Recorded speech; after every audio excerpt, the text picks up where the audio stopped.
Hello everyone. Today we are going to be learning how to play tennis with some adapted PE modifications that are going on. I have the fortune of having some equipment with us today, one being some rackets. These are fantastic because they're nice and soft, nice and padded, no one's going to get hurt. I also have, well, I don't have with me right now, but the traditional rackets.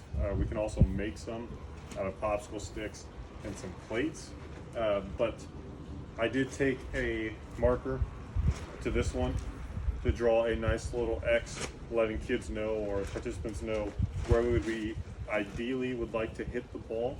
Obviously it's not always going to be perfect, but if we can aim for that spot, call it the sweet spot, or X marks the spot, whichever works, just to make sure that that is the location that we are working with.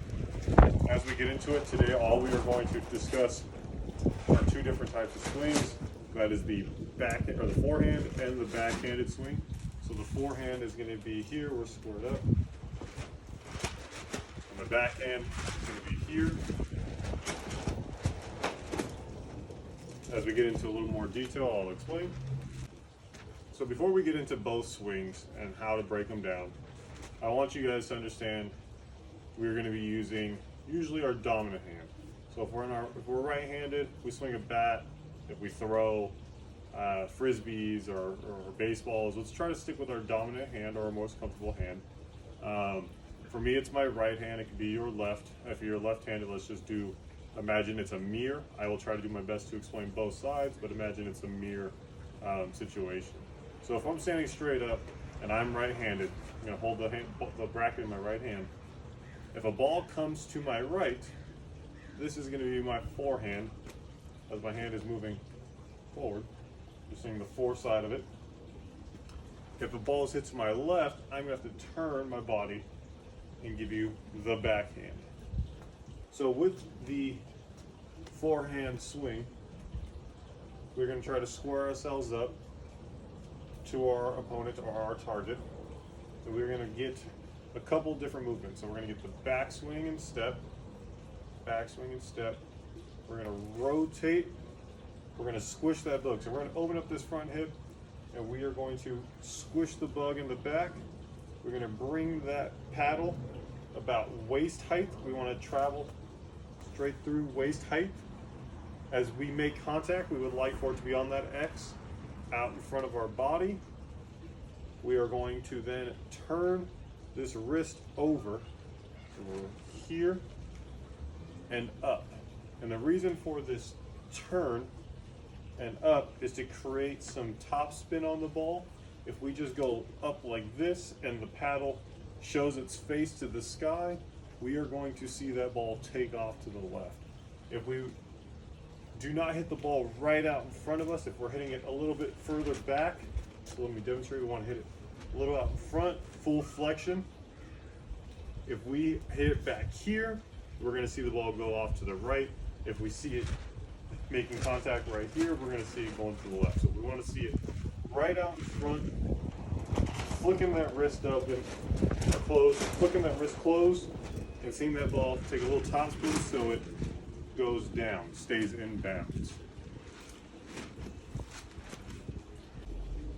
So to practice the forehand swing, I want to make sure that we can do some air swings, no ball, no nothing. We can really break down the movements.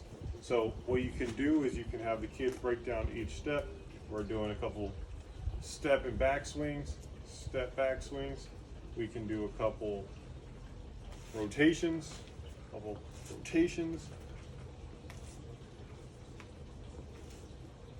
and then the full swing. We'll get through that full swing with that wrist flexion, up and out, up and out. So we'll do about 10 of those. If we're left-handed, same thing other side. So we're here. Wow, this is much harder than I thought. Here, here, and then we're getting that rotation, rotation, rotation, and then we'll get the full swing, swing it on through. I'm obviously not as great with my left hand. Then we can move on to the backhand, which, as I mentioned earlier, we can see the face of the hand on that forehand.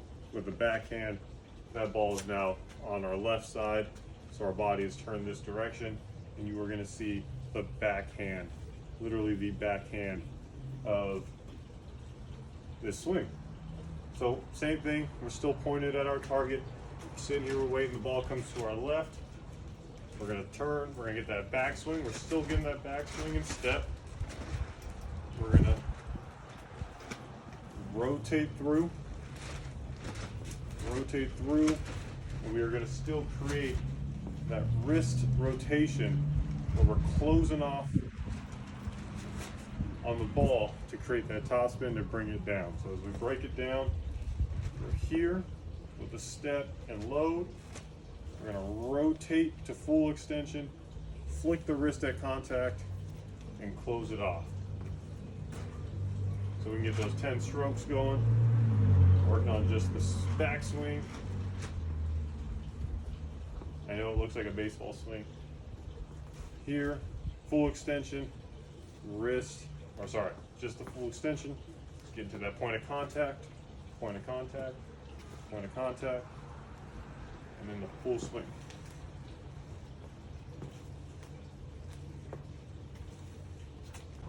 So we'll take a couple minutes away from the forehand and the backhand swings. We are definitely going to come back to them in a little bit. But before we start getting those swings down and we're working with just the balls and playing rallying with a teammate or a classmate and getting into the game, we're going to work on a little more hand-eye coordination stuff, starting with a couple different objects then we will move on to working on that swing again. But a couple things that I like to do for these hand-eye coordination is to work on that racket control, manipulation of some objects. And so with a couple different options, one that I really like to start with anyone who is new to tennis, a lot younger, doesn't have that hand-eye coordination skill, is to go ahead and grab a beanbag, anything that really isn't a ball. And I want you to have the kids hold out in front, get in that athletic stance, hold out in front, and just work. I'm throwing it up and down, trying to balance it. Just working on that coordination. If they get really good at that, we can mix it up and have them flip it.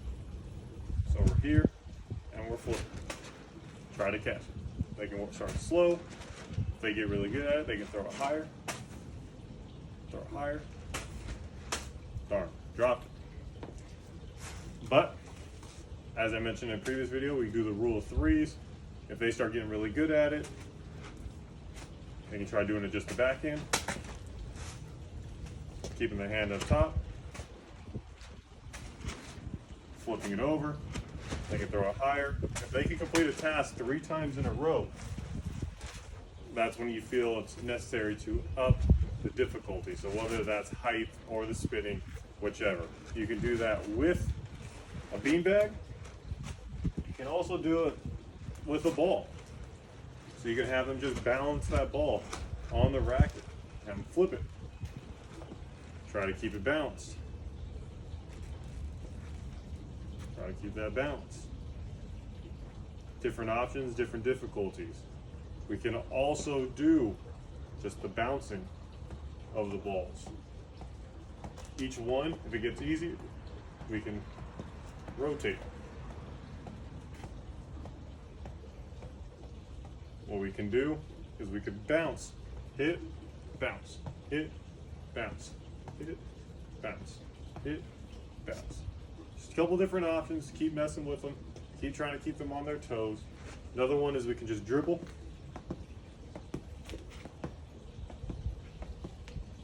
Just some object control ideas.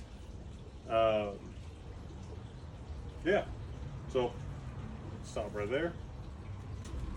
Now that we've done some air swings and we've worked on some racket control, the next step is to start working on the striking of an object through those motions, through the forehand and the backhand.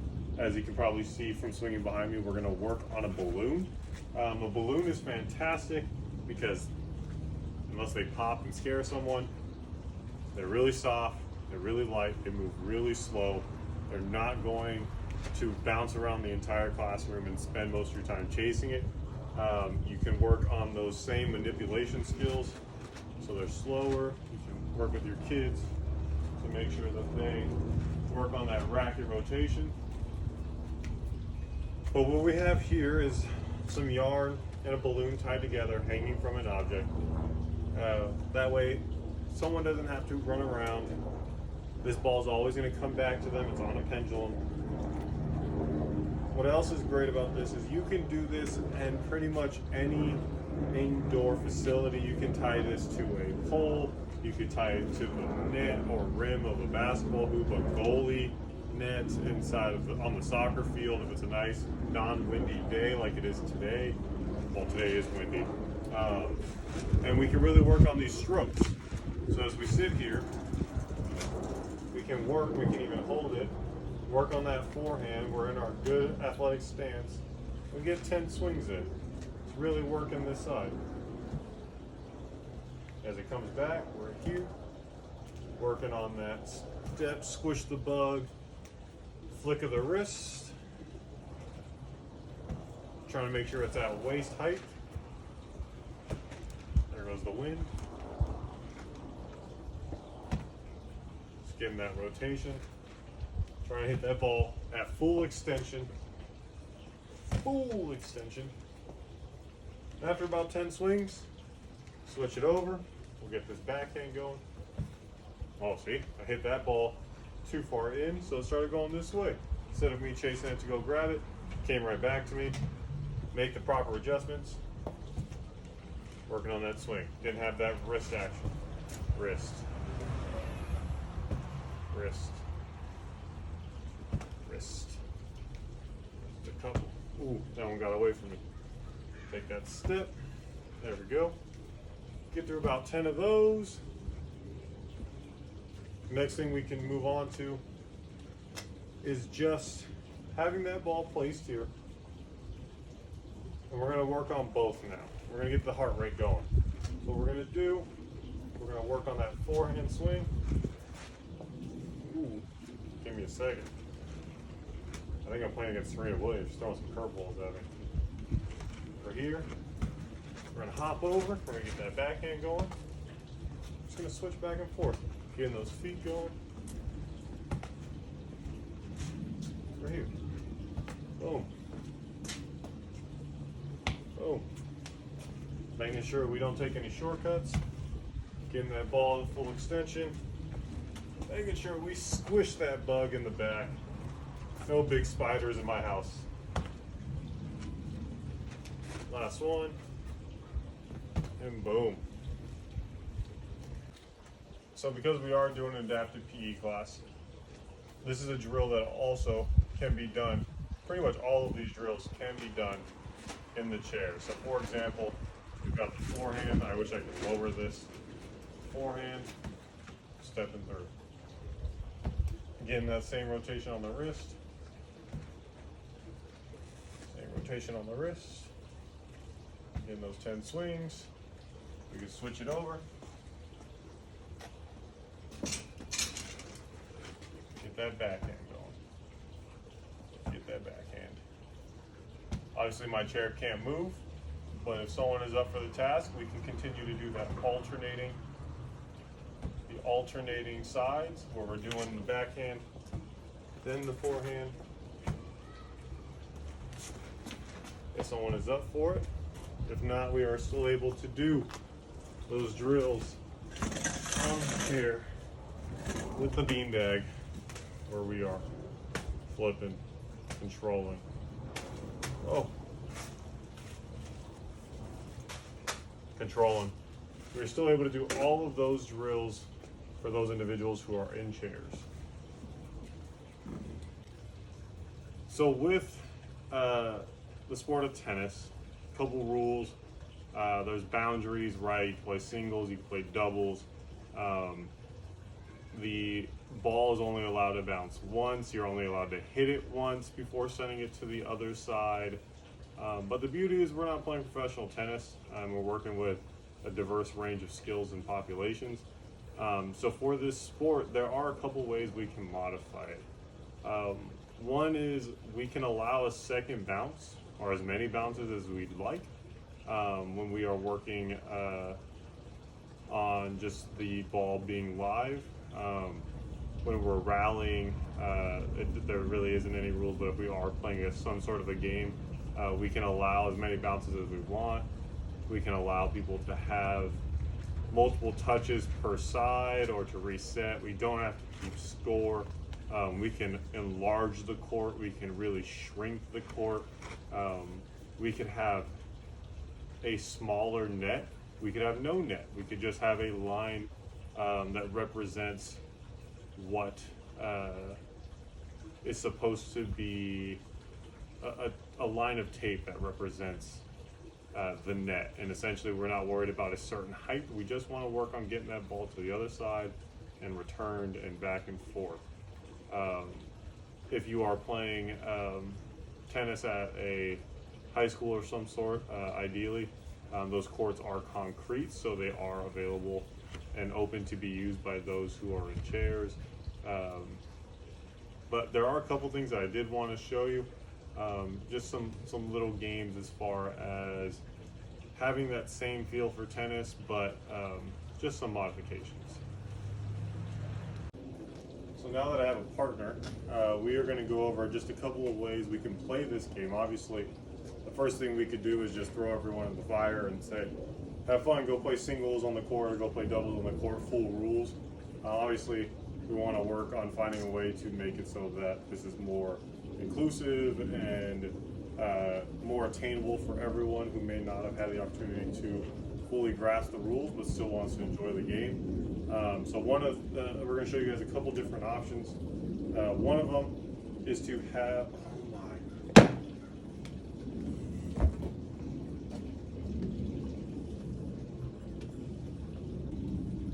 so we're going to work now on playing the actual game itself. What we could do is we could just tell everyone to go have fun, go play full court, playing singles, and good luck. But we're going to try to show you a couple different options that would be successful in a PE classroom where there's a huge, diverse range of skill sets. First one we're going to do is just a set of cones to be our boundaries. What we're going to do is we're going to use a balloon in our paddles. And there's not any rules as far as how many touches you get, how many bounces. It's a balloon, don't let it bounce. But we're going to just stand here at the line. Our cones are our acting net, our invisible net, and we're just going to rally back and forth.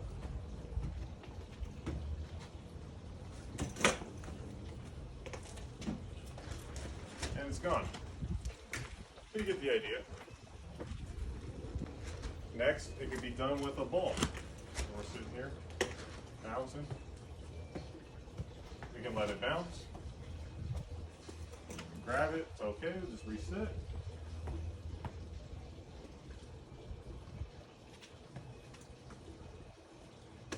Nice and soft, back and forth. If we want to make it a little bit harder, we want to start adding some barriers and some nets. What we'll do is we'll add anything that can get in the way. Space out accordingly. And we're going to continue on. Getting it over. Nice and soft. As many touches as we want. Not a big deal.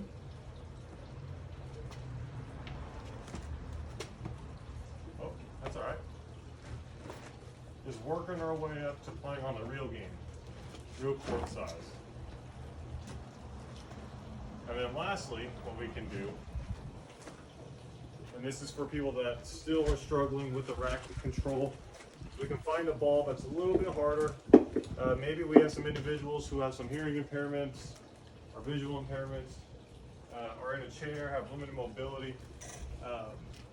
What we can do is we can set an object up like this bench or some tape, anything that has space underneath.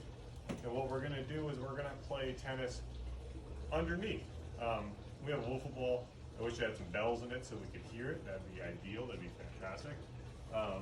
But essentially, same sport. But we're going to stay here.